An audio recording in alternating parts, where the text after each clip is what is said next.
Welcome back, ladies and gentlemen. This is Nutmegs and VAR. It's good to have you back. Imran?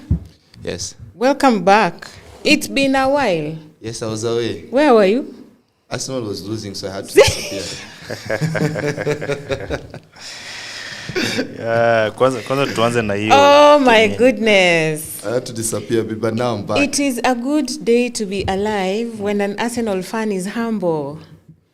We'll talk about that. What happened? No. Humor us. What happened? What happened at the Carabao Cup final? We'll have our session. No. What happened? Just tiny bit. What happened? I'm humble enough. I'm humble enough not to talk about Arsenal. Peter, can you believe this? They were outplayed, and I'm humble the first enough. person to admit that they were outplayed. Oh, really? I'm humble enough not to talk about Arsenal this time around. But Anyway. they're going to win the Premier League anyway. So They're going to win the Premier League, that's right? quite the saddest part of I know you're saying that. You're waiting for us to bottle it so that you can come at my neck again. So we are not. No, going to it's talk okay. about Arsenal today, so- It's okay. Yes. Let's go back to the topic of the day. I am joined by Ibra and I'm joined by Peter. Yes. Peter, good to have you on set, as Thank you. usual. Thank you. And today we want to talk about the CAF ruling. I'm sure you've seen the conversations, you've seen the different comments, but we want to break it down. And on this show, what we want to do is to give an analysis that helps our viewers understand the things that are happening that relate to football. So as of today, we know that CAF awarded Morocco a 3-0 victory from the boardroom, not on the pitch. Yes. Yeah. And then they said that Senegal are no longer the winners. Morocco are now Morocco's crowned. winners. We know what happened on that day of the final. There was a walkout. Yes. Yeah. And then quickly the players went back and they were able to complete the match. And the referee blew the whistle. And they lost their penalties. They lost their penalty.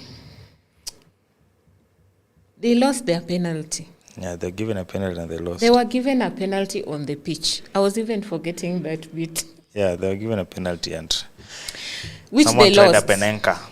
Which they lost. Yeah. And now, all of a sudden, CAF is still insisting that Morocco are the winners. So, Ibra, please break it down for us. Where is this ruling coming from?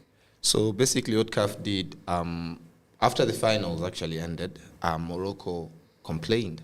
They took matters to to CAF and complained about the fact that they felt the ruling was unjust and they wanted it to be overturned. 2 months later, it was overturned by CAF, citing Article 84, saying that Senegal forfeited the match by leaving the field.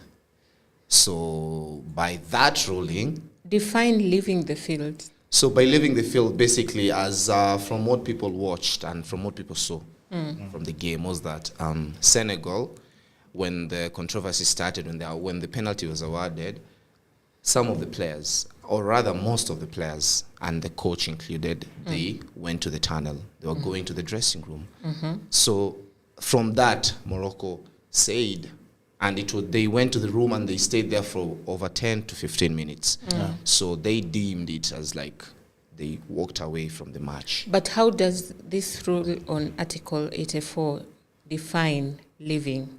So basically, leaving, again, you can, there's different interpretation of it. Because you can interpret, like when you read it, it says, I'm leaving, you have to, like, when you leave the premises of the stadium, that's basically you leaving the stadium at once. And that's when the game is forfeited. Basically, you are not in the stadium anymore. By leaving the field also, I don't know what exactly CAF deemed it to be. If they decided, because at the end of the day, CAF can decide to, like, they're the bosses, you can say.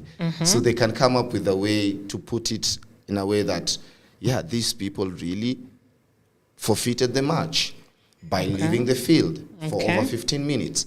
But now the problem with this whole thing is that, first of all, why, if it was that obvious, why did it take 2 months? And another thing is the fact that we have already introduced VAR, and when all that scuffle was happening, we saw the referee talking to the people at VAR. and VAR basically. And VAR, the people who use the VAR are also referees, so they Yes. know the rules. Yes. They know the rules that IFAB from FIFA Yeah. really created and all that, so they know exactly what these things are. Yeah. But they never inform the referee that, okay, these people have left the field, so this is a forfeit. You have to end the game and give Morocco the win. They did not do that. Yeah. The referee said, let's go back to the field. The penalty was taken. Yeah. Morocco missed the penalty. The game went to overtime, extra time, and Senegal Senegal scored. won. So the game was already won on the pitch, Yeah. per the referee. Even the final report from the referee of like, okay, people who had some ill misconduct and all, Yes. they were all punished from Yes. Senegal's And part. also fines. Exactly, they were fined. Which was okay. Yes, even Yeah. the Senegalese coach Yes. was also fined. He was also and fined. also banned for like a year or so. Yeah. From games, from African games. So I think after all that happening, 2 months later, for them to decide to like overrule Yeah. The the referee's referee's report. decision and just say, okay, now, like, it's like the referee doesn't exist now. Yeah. Although there is this thing now that I've also came across, is that there are moments, there are instances that referee's decision on the field can stay on the field, but now the broader picture of like now CAF now as the system can come off as like can decide or not the final result can be if there were some irregularities within the game. And Is that a rule somewhere? it is a rule.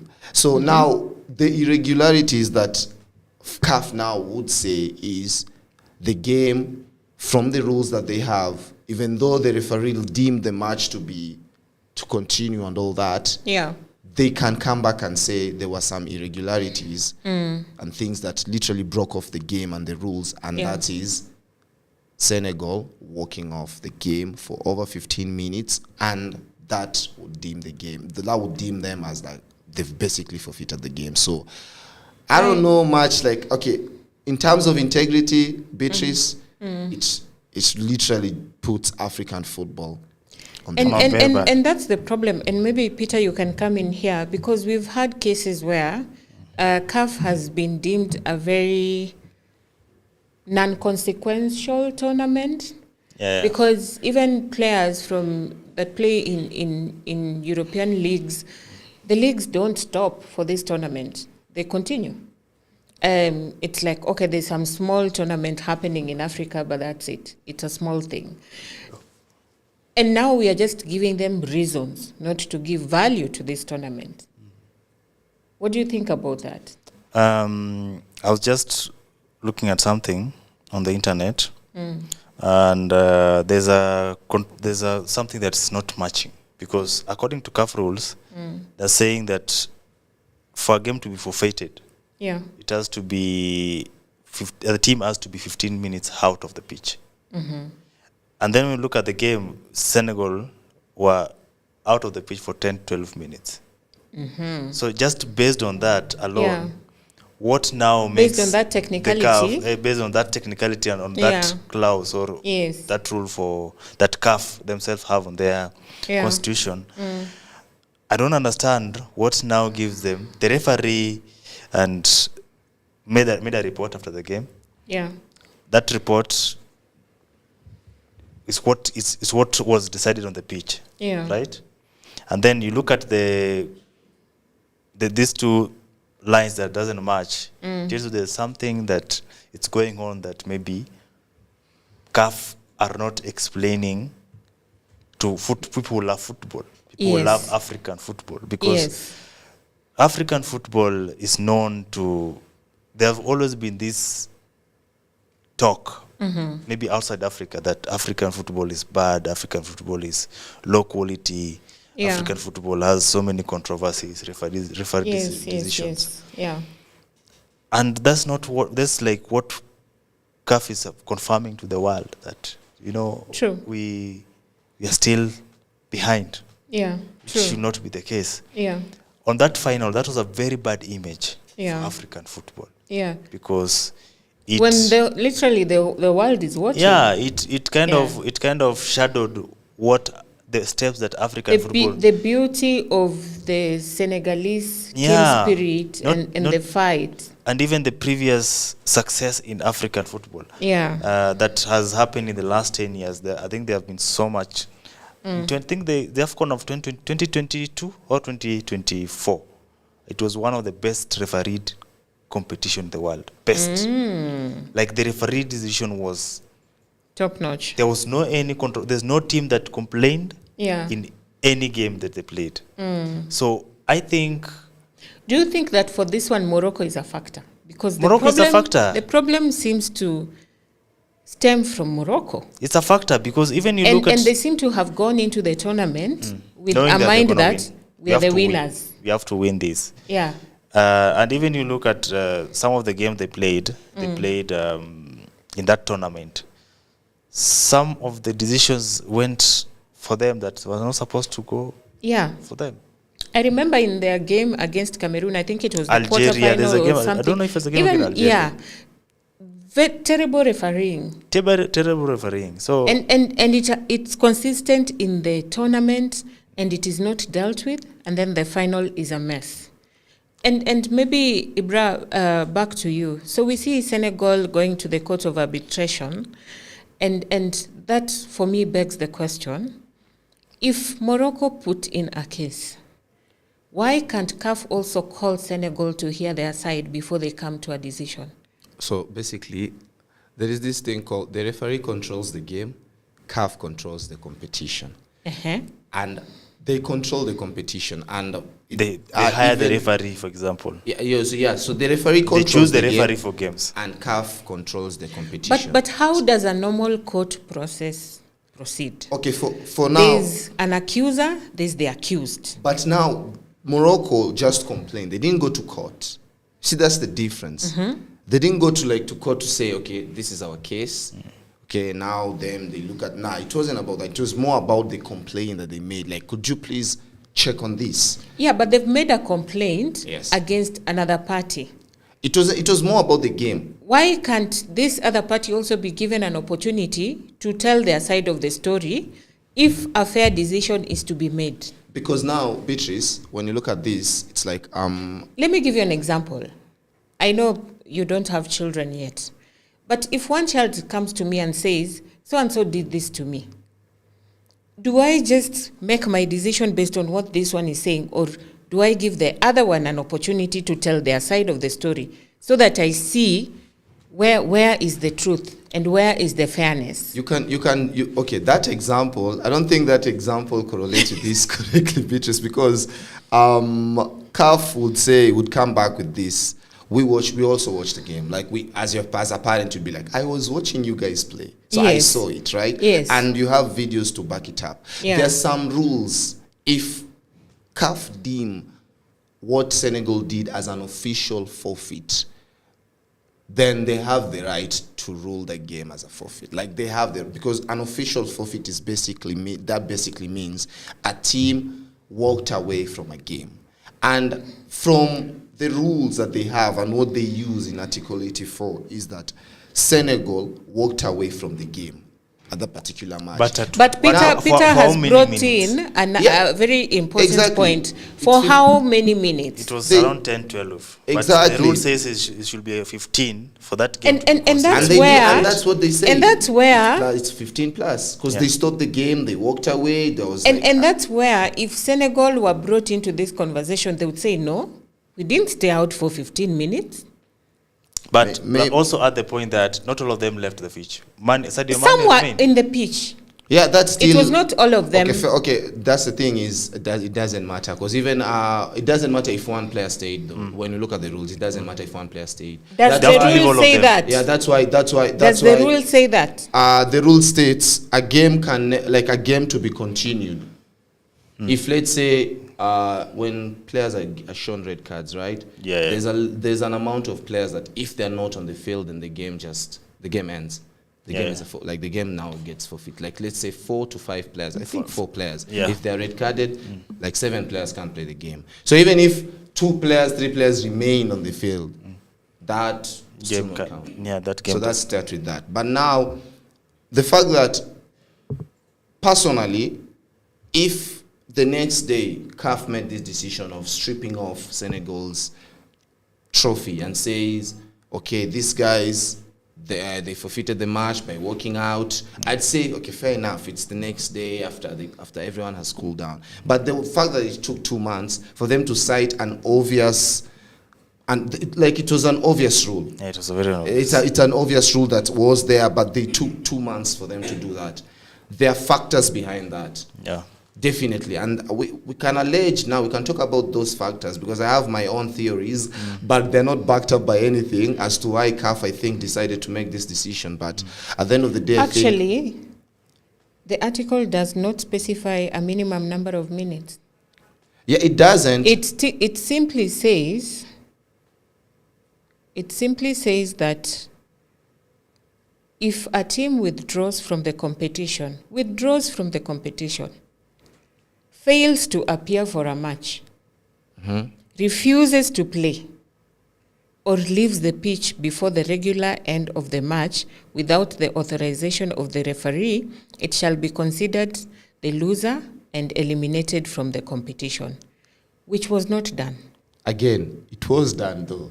No. It was done. Not there in the stadium. The thing is, the fact that the referee kept calling the players back. You know why?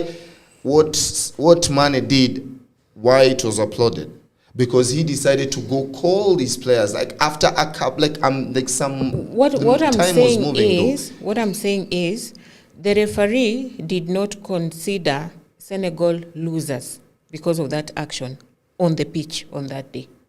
Yes, on the pitch. The match proceeded and it was completed. I agree. And I'm sure the referee report would give an account of the match, and at the end of it, it will be Senegal won. I agree. But now I go back to what I am said. talking about the pitch. I agree. Anything can happen in the boardroom. That's what I'm saying, though. The referee, then they control the game. CAF control the system. So this system, the competition, the whole competition now. Do you think CAF is selling African football? Selling in terms of what? Do you think giving it to the biggest bidder? I mean, who has money? We will be now talking. We'll be alleging, allegedly. Yeah, but allegedly we have our own theories. The problems with North Africa when it comes to these football tournaments, even what is the name of the champions? Whatever, the ones that Gor Mahia have been participating in. CAF championships. Yeah. Even those ones. And we've had stories of when these teams go to play in Casablanca. North, they even make the hotel room uncomfortable. You find it sprayed. Yes. Like you're supposed to be useless on that pitch. And it's not starting today. It's always been. But they keep doing it, and CAF is doing nothing. Instead, they continue to reward these people who do the wrong things, mess up with referees. Because now, the reason why I think, let me now go with my theories. One of the biggest reasons I think CAF would actually, they go to their knees, it's because the fact that Morocco, let me use them as an example, they have all the facilities to host a big tournament. That's a fact. Yeah. Aside from the controversies that happened within the tournament, anyone who went there, they could see this, how well the stadiums were, how smooth it was to move from one stadium to go to another. Everything was well put. So CAF feels like, okay, this is a country that provides us with this. So they can Morocco can literally hold CAF hostage.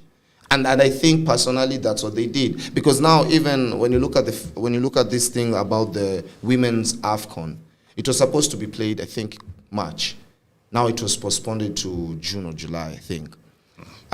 Why did that happen? No big reason, but I personally think it's because of that. It's because their main national team wasn't they're throwing tantrums and saying unless you give us the trophy, we are not hosting the tournament. And now they've been given the trophy so they can host the tournament. But that's what I'm saying. I agree. So it's no longer football being played on the pitch. All those things are true, but now at the end of the day, we are like, okay, if we say we don't want to play in Morocco, where else are people going to be playing African? Because now Come on, there are countries that can hold South this Africa, tournament. South facilities. Africa can aside from hold. South Africa, where else? Look, Let's go to South Africa. Let's talk about 2027. Where is AFCON going to be played at? In Kenya, Uganda, and Tanzania. No, Kenya might not even happen because see, now we've that's not the yet thing. paid the things that need to be paid. It's going to be paid. I saw it's going to be paid. But now, let alone that, the infrastructure. Even stadiums if it here. is paid, so far the inspections are showing that You see? Kasarani, Nyayo, and the new Talanta Sports not Complex. fit. But there I was being told Talanta was also flooded during those rainy days. Yes. So there are mixed stages Even in terms of even readiness. Uganda. It is what it is. We are in East But Africa. you can't there's be no hostage miracle. for one You country. cannot I'm not make sa- There's no way you cannot make wrong decisions Algeria just doesn't because have stadiums. you have better stadia and you're able to host these things. I'm So you not- should just be given the trophy. Then let no one go and play. Let them announce I'm not trying to- AFCON is Even happening, Ivory Coast and can then host no a one shows competition. up. But at the end of the day, they give Morocco the Even trophy. Ghana can. I'm not Yeah? trying. I'm not trying to justify the what Morocco or CAF are doing being right. I'm just giving you like exactly what probably is going on. Yeah, the And theory. Yeah, I but think- it's- and I think when we use Cameroon, I think they were the before Morocco. They were the 2017. the last team that I remember they won they're the last 2017. the last team before Cameroon before which other country? Gabon or whatever. It was Yeah, the last just- country to host before Morocco. Before Morocco was That was Cameroon. 2024, Ivory Coast. Was it not Cameroon? Cameroon 2024. hosted the African Cup of Nations, I think. Yeah, it was Cameroon. Yeah, Cameroon, yeah. Yeah, so Cameroon hosted it, and then when you and the games and the tournament as well. Like the tournament was good. Everyone it was so could say good. that the tournament was good. But when you compare The facilities. the facilities and the 2023 was Ivory Coast. it was Ivory Coast. The Cameroon last was 2021. 2021. Now the Ivory Coast one. Egypt is also there.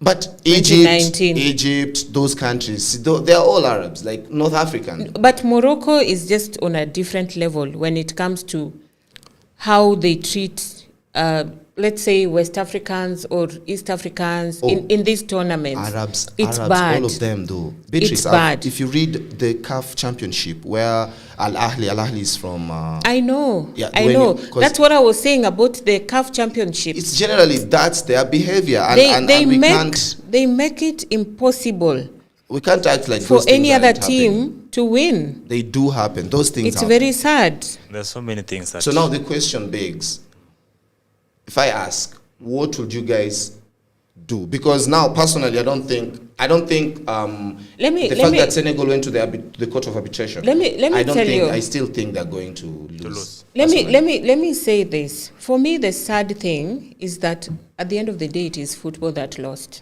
Yeah, especially African football. African football has lost big time. Yes, I agree. You can declare your winner the way you want in the boardroom instead of on the pitch. Make so if Morocco you wins, sing the what's the tune next step? of the piper. The next step, if Morocco wins, they've already taken those steps, though. So Because now the Senegalese players returns the medals, and those are trophies. just aesthetics. The reason why they rule them as winners is basically to history-wise, where they're going to write the history and all those things. That's why they did what they did. It's not like they're going to take the trophies. Nah, those are just aesthetics. Those are just materialistic things. Them, they want that written. Of like, okay, let's say how many times have Morocco won the Africa Cup of Nations? If it's once, then now they'll count. They will show, the records will show they won it 2 times. Even you've seen the FIFA rankings. Yeah. They've added 18 plus points to Morocco because now they've deemed them as the team that won the African Cup of Nations. No, they've given them. So they are robbing their way 18 plus points. even up the ranks. In FIFA has already given them. Yeah, But the points. FIFA president was pretty annoyed that Morocco didn't win. You could see his disappointment. And those are the things that make you wonder. This thing was already won in the boardroom before people came on the pitch. So now that it didn't go that way, then people try to do whatever it takes, which is... When Senegal won, the whole world was happy. Yeah, I agree. But right now, it's only Morocco celebrating. But let me ask everyone else is not.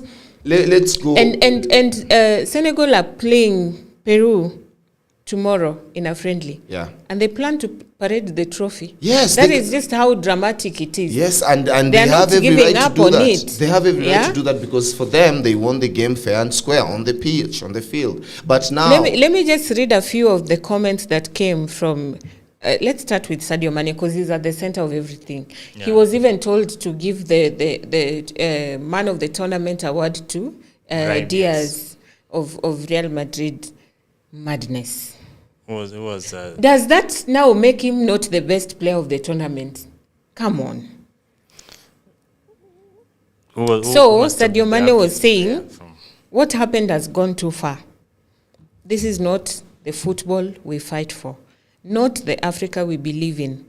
There is too much corruption in our game, and I'm glad he's calling it as it is, because this is just pure corruption.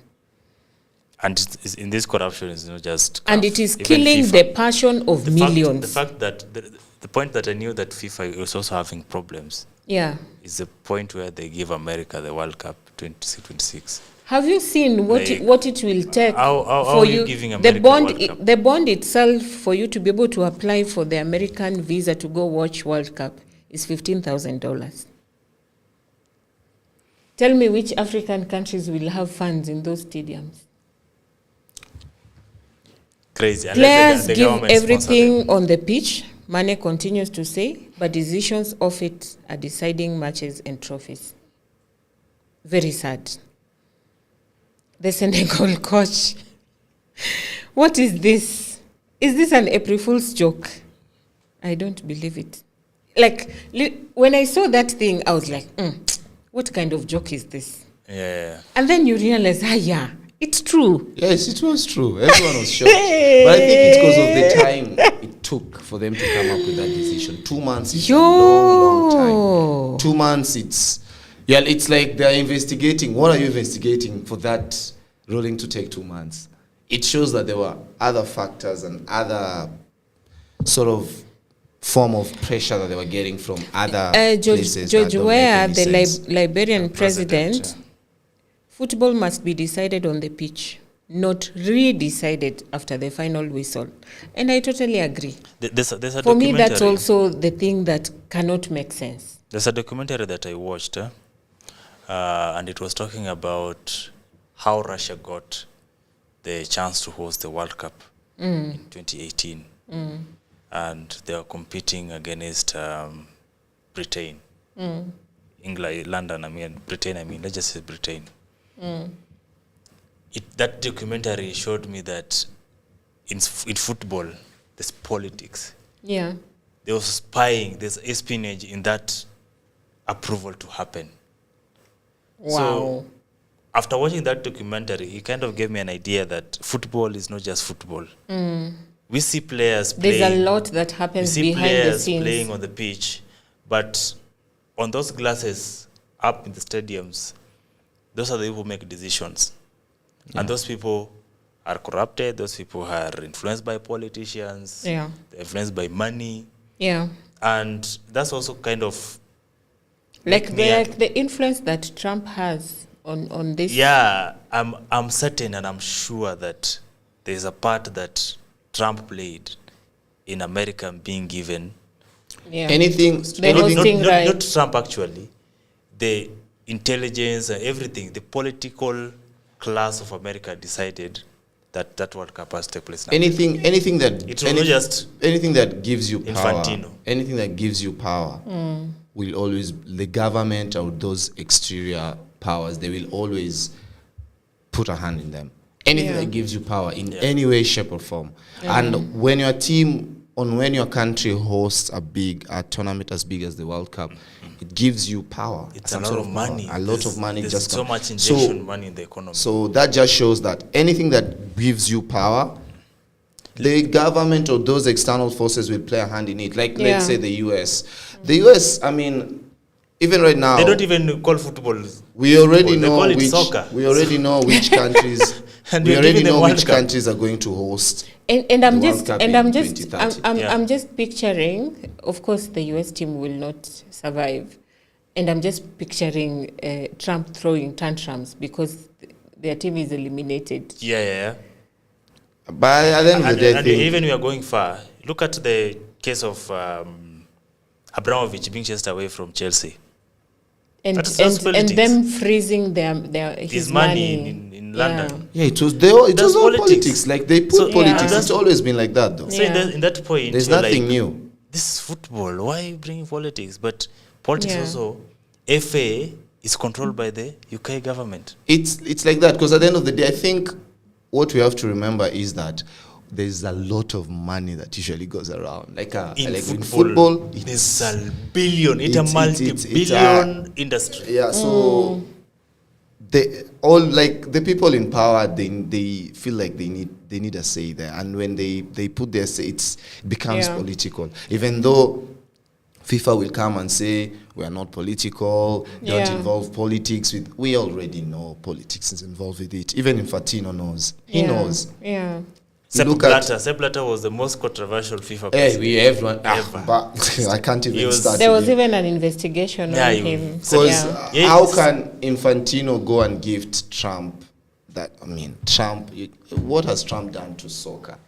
And I think even Quote, this unquote. year's Soccer World is Cup, not even their thing. this year's That's World okay. Cup, They are trying, but either way. But what They are not what yet has what there. have they done? They are not like, yet there. Like in terms of giving Trump the respect. This trophy that Infantino At least gifted to if Trump. they took the trophy to Brazil, we would understand because a Brazilians there's soccer a is in their footballing blood.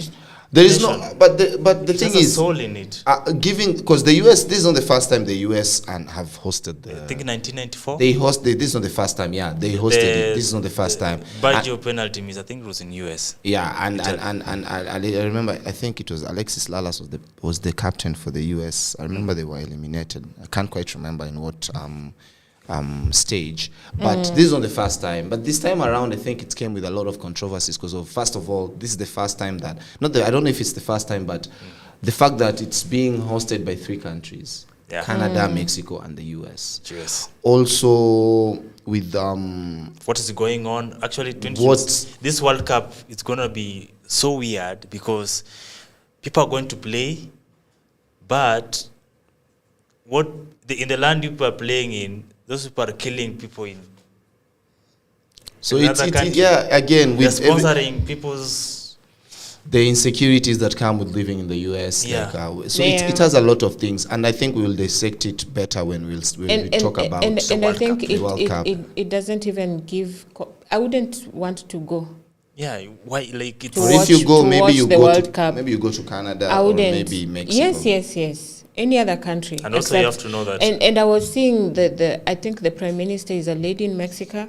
She was the she was president. the She's a president, lady. right? And she's a Jew. She was saying that security has been beefed up. People are welcome to come and watch. On this other side, you're not sure if you're safe. I mean, even the people in the country with papers are not sure. So But who is just going are you to... sure you're safe in Mexico? No, That's the but what I'm question. saying is, Yeah. right now, I'm okay going to Mexico than US, honestly. There's just so many things. I mean, that it's affecting football right now. Again, as I said, we will dissect better about the World Cup World because 2026. it has a lot of controversies in itself. But Yeah. when we go back to now the Senegal thing, I think at the end of the day, what CAF have failed to realize is that we're living in a world where technology is there. And in as much as they're going to make decisions in the boardroom, they're going to give Morocco the win and all those things. What they shouldn't forget is that the joy that came with seeing Senegal win, the joy that the Senegalese people, African football lovers, that they got from seeing Senegal win, wouldn't be taken away by them just deciding to strip off their championship. It won't be taken away. So my final say on this thing is, I think Senegal will always feel like they are the winners, whether CAF say no matter how, like, even if And they everyone take the saw trophy, them win. because it was evident. We saw the game. Yeah. We saw Brahim Diaz try to Panenka Mendy, and it didn't and work. he missed it. And Yeah. And then we saw a beautiful goal being scored by a very, very good player. An open field goal. Exactly. Yeah. So it was exactly, and Zero it was drama, clean goal. It was a game, and then it was in game. It wasn't like that goal was scored from. No. The game was actually being played. Yeah. And it was a very beautiful goal that was scored. Yeah. And the game was played for 120 minutes. Yeah. And it ended. And a winner everyone was watched it declared. by And the the whole referee world and by was the whole happy. world seeing it. Because the rule states if a team scores a goal, has more goals than you, then they are the winners. That is what people know. People don't care about these other rules you're coming with about they walked away. All if you explain, Beatrice, if now I tell you, explain football to a 5-year-old kid or a 7-year-old kid, how teams win, what exactly happens. You literally tell them 2 teams play, the team with the most goals Wins the game. Yeah. And what did we see? The team with the most goals won it. And we saw it and we watched it. So I don't think, in as much as CAF thinks everyone is going to change their minds or whatever they think they're going to have, Moroccan fans doing parades, which is so nonsense even for them. I'm like, come on. Yeah, guys. it was such a bizarre thing to watch. Yes, for their fans also Yeah. to start running around with. I mean, you can be happy as you want, but it won't take away the fact that Senegal still won. And So I know you guys were not born by 1976, but there was another AFCON drama. So that time they were doing a round robin, and the person with the highest points in the group is the winner. So there was no, teams, quarters, semis. Yeah. So at that point, going into the final match day, Guinea faced Morocco. And this match was effectively to become a final because of the point standing. So the winner between them would have the most points and therefore would be the winner of the tournament. And then there was a late equalizer. Guinea entered the final match needing a win to take the trophy, while Morocco only needed a draw. Guinea led 1-0 for most of the match, thanks to a goal that came through. And then the heartbreak. In the 86th minute, Morocco struck a long-range shot that leveled the game. So remember, Morocco needed just a draw. So now Guinea is not in the good. The match ended in a draw. Morocco finished with 5 points and Guinea finished with 4 points. Morocco was crowned champion for the day. And this is the only time in their history.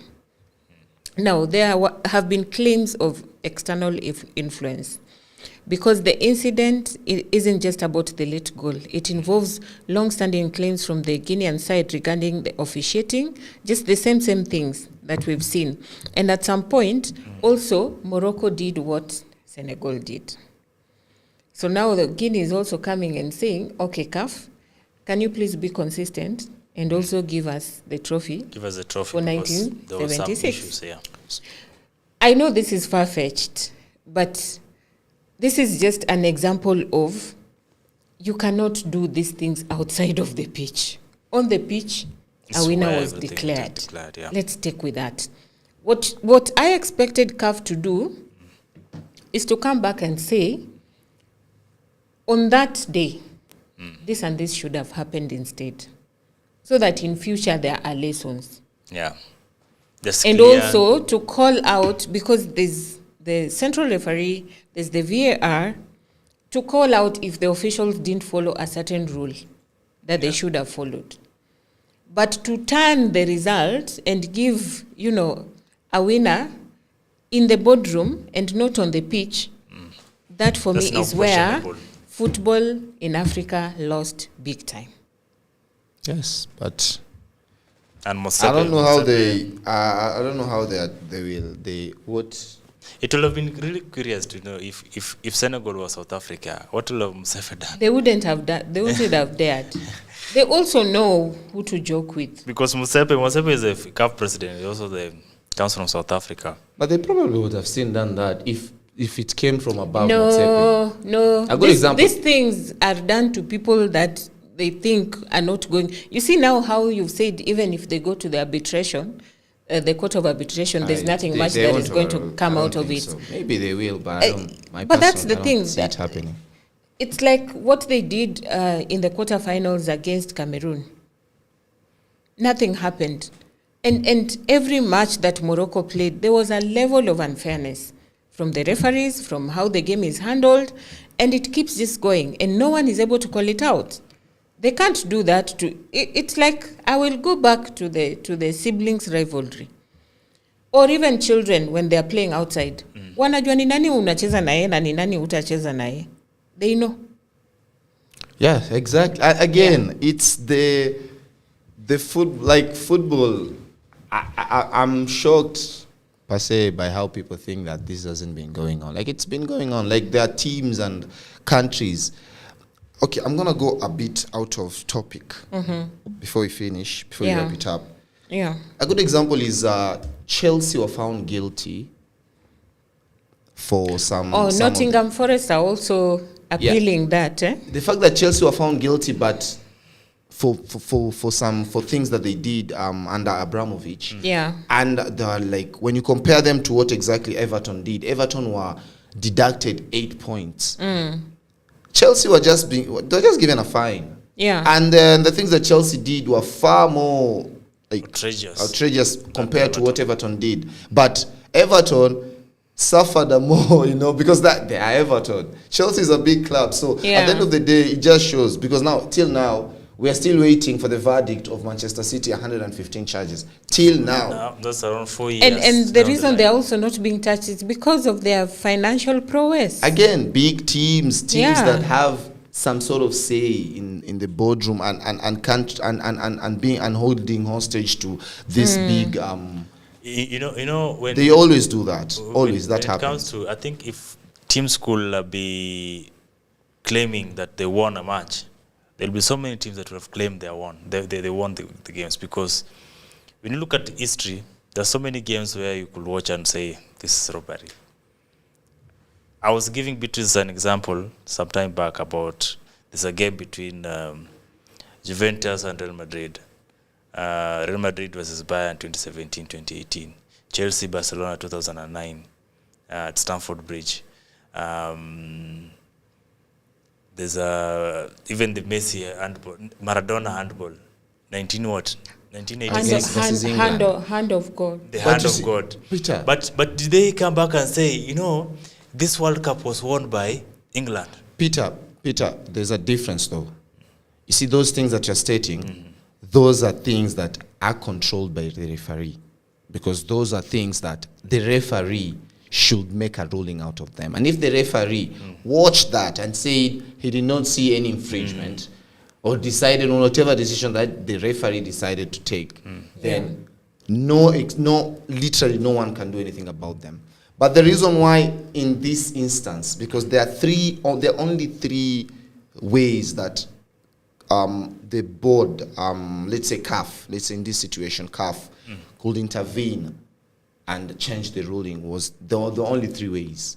Either in a player, in an ineligible player played participated in the finals. Yeah. That didn't happen.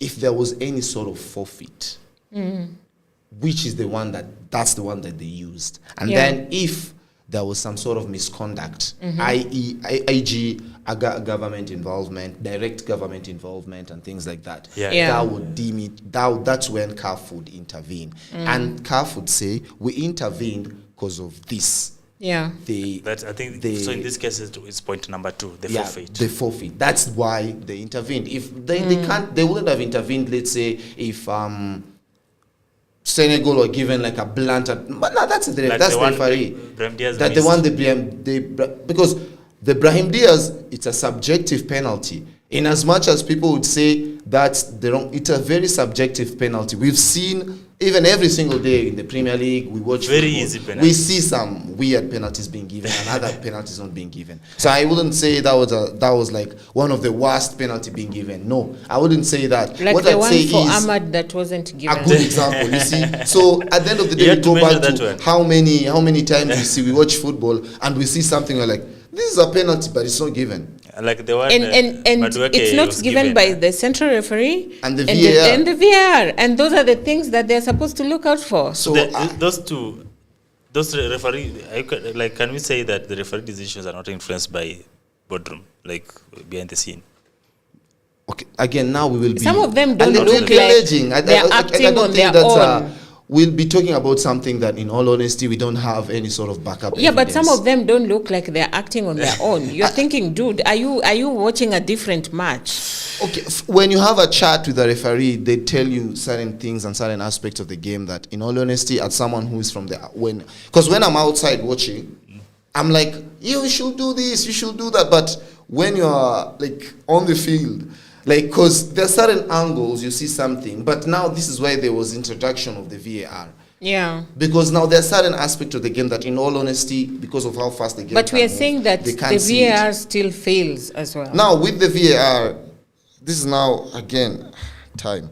There was this thing that happened in Arsenal's game against, I think, Everton, where Kai Havertz was fouled. And the penalty wasn't given. Now, when you read what they said is that the referee made a mistake, but VAR couldn't intervene because it was an obvious error, a clear and obvious error. That line is so the way famous. they usually use that clear and obvious gray area. It was that like they a use, line that was put there to cover them when they make a mistake. Make a mistake. And again, the way they utilize the VAR is a problem. Yeah. And that is the VAR in itself. Virtual, good idea. it's a good idea. It's literally a good idea. But now the way Like the Premier literally, League utilizes this it person is a has problem. the opportunity to watch this thing over and over again Yes. and still miss Because they what say, is obvious to us who have just seen it once. because at the end of the day, what they say is there are certain rules that they still have to follow within those rules. Like, even if someone has made a mistake, they'd say it is not a clear and obvious mistake. So they look for ways, like they just add more English and, well, I don't know, they And try grammar. and do so, and drama for something that can easily be, Well, interpreted. ladies and gentlemen, this is Nutmegs and VAR, and this is why we are having these conversations that cannot be had when a match is on, but now we are able to break it down into little bits of pieces. I hope that this conversation has given you a better understanding of the CAF rules and where this decision is coming from, and the general feeling of football fans like Peter over here. I always say that the whole world was happy when Arsenal won, when Senegal won, when Arsenal won. No, that was Manchester City. I don't want When- to talk about club football today. The I've already whole stated world was happy when Senegal won, but the whole world was in shock when the win was turned and given to Morocco in a boardroom, not on the pitch. But this is football. It comes with drama. It comes with all these things that we never expect. But it is those surprises that keep us going, and we will continue to bring you those conversations that delve deeper. I hope you enjoyed this one. Let us know what you think, your comments. Thank you for watching. We shall be right back. Thank you.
HustlesAfrica.com, a guide to high-paying online jobs. At HustlesAfrica.com, you will discover the jobs people are doing from home, the platforms where opportunities are found, the skills that open doors, and the practical steps to begin earning. Go to HustlesAfrica.com today.